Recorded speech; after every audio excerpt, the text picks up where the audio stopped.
Welcome to my kitchen. I'm Stacy, content creator of Sugar Face Bakes. If you are just now joining me, welcome to my channel. If you have already subscribed, welcome back. Today is all about the brownie and creating a fudgy brownie versus a chewy brownie and simple swaps that can help you create your own brownie recipe.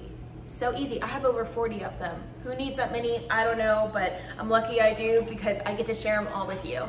So for now, I have used chocolate, oil, and butter together in one pot. This is a one pot brownie. That's what I love so much about it. So you'll see that I'm adding in, using different bowls to add in, and that's just to show you how to do it. You absolutely do not have to do that. The only recommendation I have is to go ahead and get your eggs out, beat them together with vanilla and let them sit just for a little bit as this chocolate is melting and then cooling down. We've all heard of scrambled eggs whenever we're using cold eggs with a hot mixture. So we're just bringing those eggs down a little bit to room temperature, not that much because I don't have no patience to do that. I don't think I want brownies an hour ahead of time anyway. So melting the chocolate and the butter, the oil together for a really smooth texture. And I use two different kinds of chocolate. I love talking about chocolate. If you take a piece of bittersweet and a piece of semi-sweet separately in your mouth, you're going to get one layer of chocolate. Add them together and it's a whole different type of richness and silkiness because the percentages of chocolate are working together to create this explosion in your mouth that is absolutely incredible. And it's just gonna take your brownies from good to extraordinary.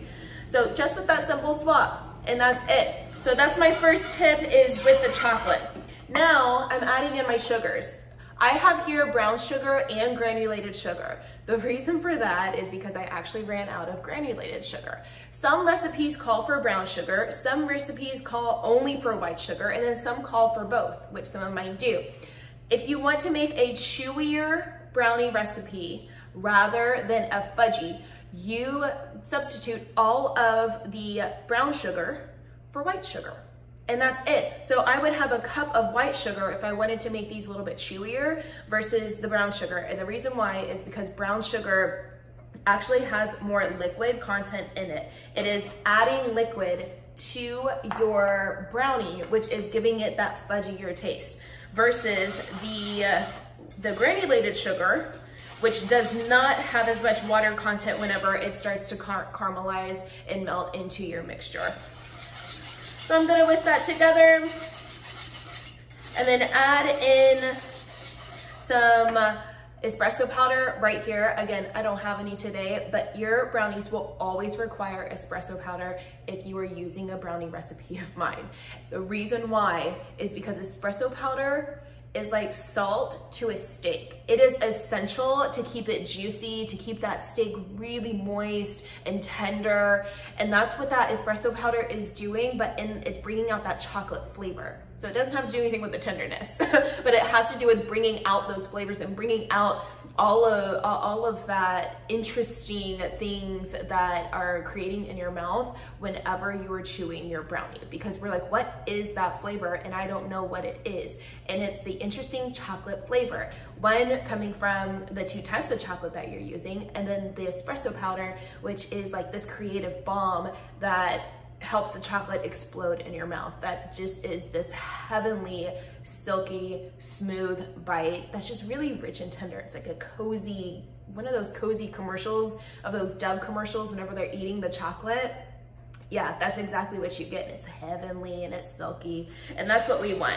So we'll add in the espresso powder. Normally, I do not have any. We're just improvising today. Now I have the eggs. If you're using all granulated sugar, you are going to use 2 eggs and an egg yolk. The egg yolk provides the fat that you need because you're taking away that liquid from the brown sugar.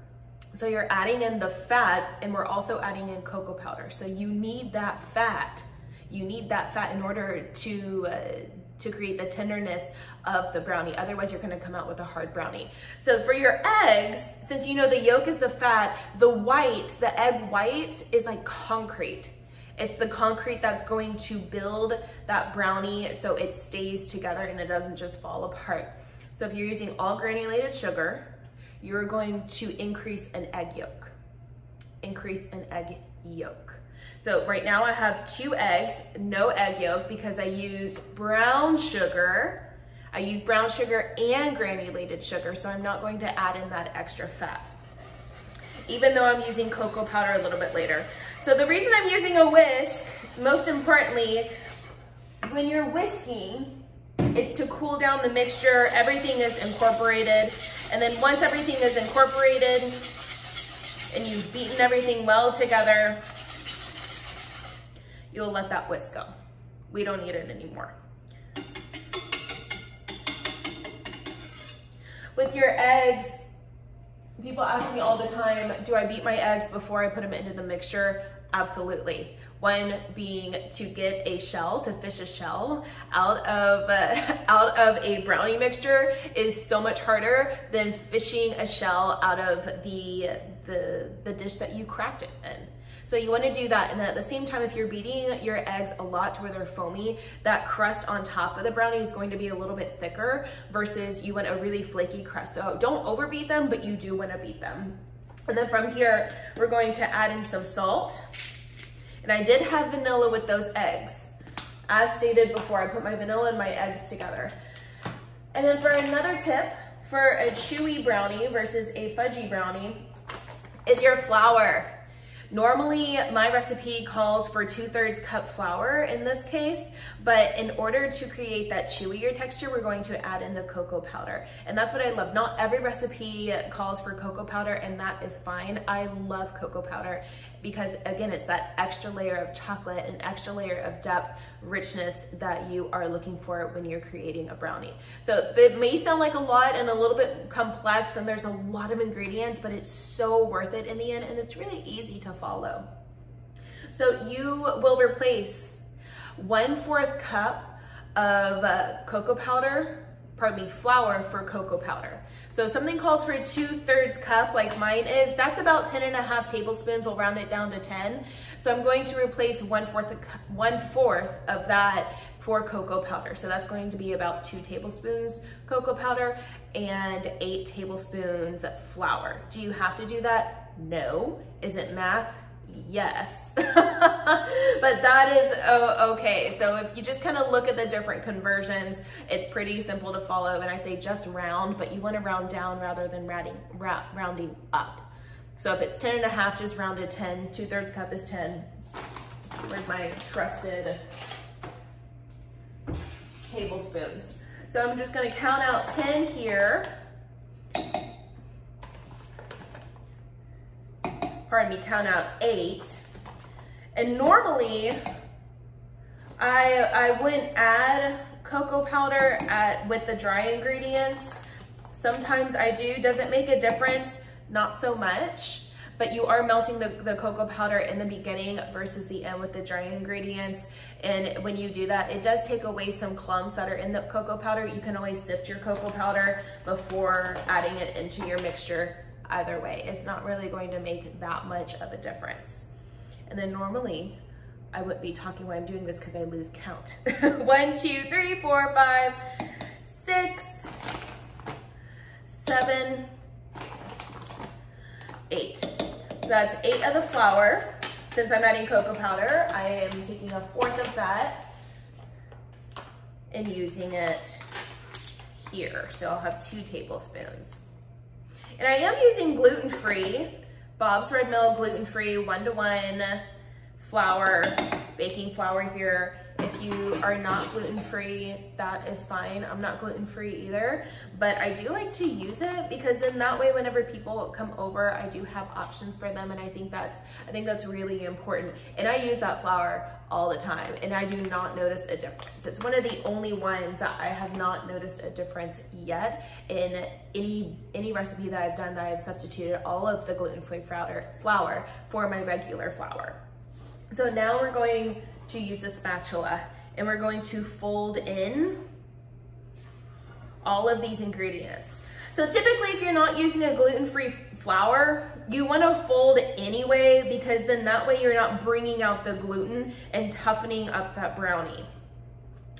So this is when patience comes in And we always want to use the folding technique no matter what, being really gentle with this mixture. And you can see it's not, it'll come together. Patience is always required. And that's how we bake with love around here. So I have my oven at 350 degrees. I always line my pan with parchment. Just makes it easier.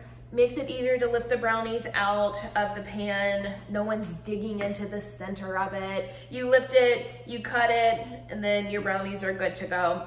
It also, you know, I like it because it bakes evenly too. It bakes evenly versus in just a pan by itself or with the Pam.